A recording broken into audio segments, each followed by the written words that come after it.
তোমাদের তো ফার্স্ট পার্টেই বলেছি যে আমরা কোনো হোটেল ফাঁকা পাচ্ছিলাম না, তাও একটা হোটেল ফাঁকা পেয়েছি, সেটা মন্দির থেকে একটু দূরে। তো আমরা সেই হোটেলেই উঠলাম, আর তারপরে আমরা রেস্ট নিয়েছি, আর সন্ধ্যাবেলা আবার রেডি হয়ে বেরিয়ে পড়লাম মন্দির দর্শন করতে আর আশেপাশেটা ঘুরে দেখতে।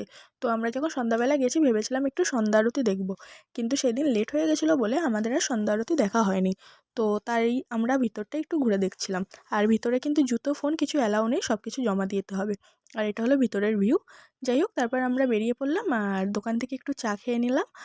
আর ওখান থেকে দাদা আমাদের রাতের খাবারটা নিয়ে নিচ্ছিল। তারপরে আমরা খাবার প্যাক করে চলে গেলাম আবার হোটেলের দিকে।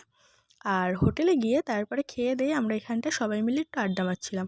আর আমাদের মধ্যে সবথেকে বেশি খুশি ছিল জানো তো কে? বাবান। কারণ বাবান এতটা এক্সাইটেড ছিল, মানে ও কী করবে ও নিজেই বুঝতে পারছিল না।